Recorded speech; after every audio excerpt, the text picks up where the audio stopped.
Do you love photography but kind of find yourself trapped in this cycle of watching gear review videos on YouTube or the same old, very basic tips? If you're not feeding your mind creatively, not stimulating yourself visually, it's easy to lose inspiration. So with this video, let's reignite that passion. Today, I've got 5 unique, actionable tips that'll help you do just that. You can turn them into challenges, into fun games, or little assignments for yourself. They can spark your creativity and elevate your photography too. Now, I'm filming this against this plain yellow background today. I thought it was pretty nice. It is way too windy outside, and this is actually the kitchen of the camping where I'm staying. Personally, I really love the yellow. It's happy. Anyway, let's dive right in. Tip number 1, try to convey the sense of atmosphere and mood of the scenes that you encounter with your camera. The cool thing with this tip is that you can apply it pretty much anywhere and everywhere. How? Well, light plays a major role. This is a photo of my dog after a walk. This is him on an evening walk. Both situations right under my nose. I just had to recognize that the light is creating a strong sense of mood and atmosphere. Light's effect on color. A strong presence of a certain color can make a scene feel cool, even mysterious, or really vibrant and energetic. Seek out situations where the lighting scenario and the color stir something within you. And it can be something in your day-to-day life. Embrace the elements too. Fog, rain, or occurrences like these. Anything that evokes strong feelings. Even if they aren't all happy and positive, you can certainly try to make more melancholic images too. What matters is the intensity of the atmosphere. So experiment and set a challenge for yourself. Whenever I don't see any clear subject to focus on, I think, okay, is there something, anything in the scene that can make my photo ooze a sense of atmosphere and mood? Tip number 2, focus on body language. The next time you photograph a person or people, don't just go for a standard static portrait. Photograph them while they're interacting, talking to someone else, to you. Look for moments when they become animated, where their hands come alive and start talking, where you see emotions on their face, or where something might show you the tenderness of their relations. Anticipate that. Photograph that. And it's not that every image will be great. You'll create a lot of rubbish images, but it's about practice, about getting experience and honing your skills. It might be worth practicing on your friends and family.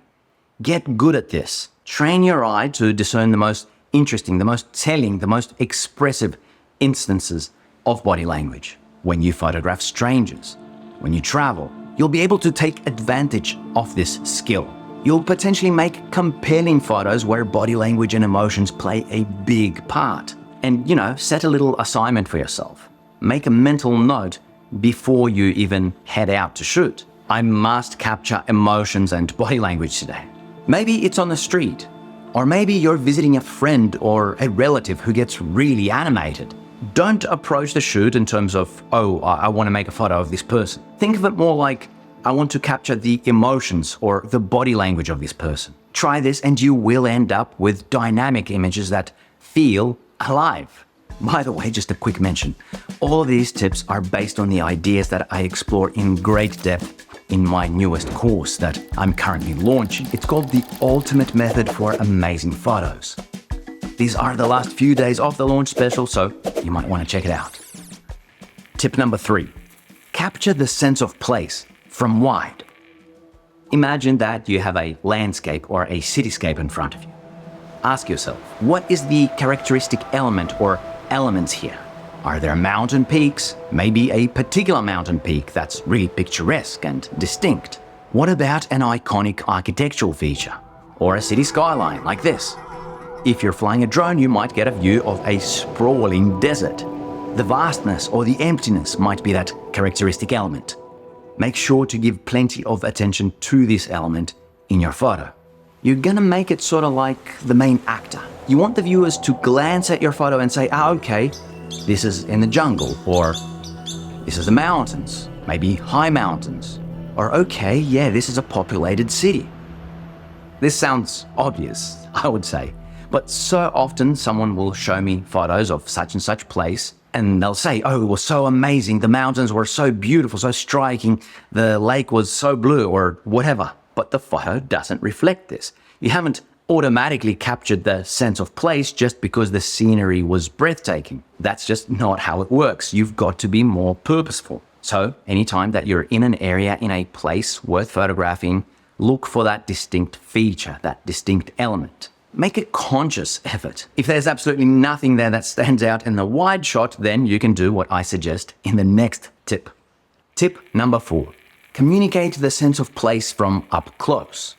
So just as you ask yourself about what elements, what features stand out about a landscape, a cityscape, ask yourself about what details can tell you something about the place from up close. Here we actually have both snow-capped mountain peaks at a distance and Buddhist prayer flags from up close. Right away you might think this is likely in the Himalayas somewhere. Prayer wheels like these can tell you about that culture too. Something less glamorous like trashed cars at this junkyard, or these dilapidated broken down mailboxes. They evoke a strong sense of place too. They give you some information about the realities of these places. Things don't have to be beautiful, just evocative. You can really make a game out of this one. I remember while driving along the coastline in Chile, it felt like there was nothing to photograph. So I decided to challenge myself. Against those desert and ocean backdrops, I started to search for smaller elements which said something to me about this part of the world. They communicated the sense of abandonment, eeriness, and they reminded me of the merciless nature here. Suddenly I was inspired. I was on a quest to find and to capture these elements. I was exploring where things could go creatively. Tip number 5, communicate the sense of action and movement. There are a few ways to do this, and all of them are potentially fun. One way is to freeze the movement or the action. The more dramatic, the better. The examples you're seeing now should give you a pretty good idea of what I'm talking about. Look for situations where actions are repeated. This guy at a fish market was throwing numerous fish into the box, and it was a fun challenge to capture the fish while it was in the air on its way to the box. So try to freeze the most dramatic instance within the action, and a very practical tip within a tip. If you find a situation that could give you a photo like this, something visually dramatic, then don't go around capturing other things just for the sake of it. Stick to shooting the same thing. Focus on getting a really great frame of the frozen movement or action. Another way to communicate movement and action can be by blurring the movement. Like this. It's called motion blur.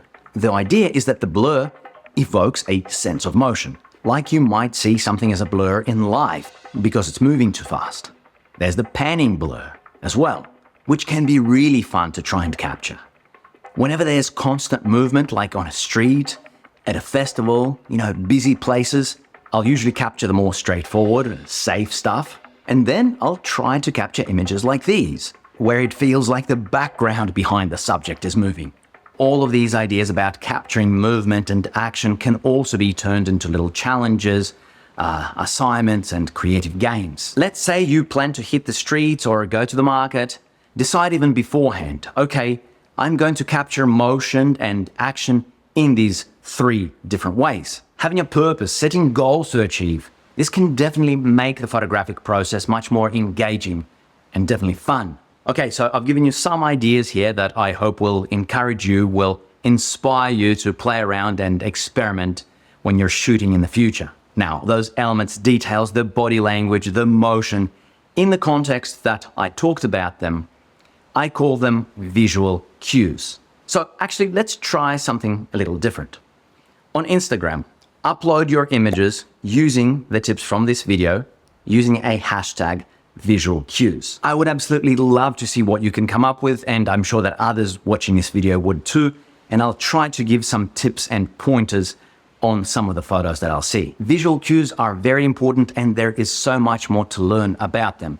And you can do this by watching a series of videos that I've uploaded on YouTube. Start with the one that's on the screen now, and if you want more, then just keep watching the entire series. If you want even more, then check out my latest course. As always, thank you for your time. I hope you found this useful, and Till next time.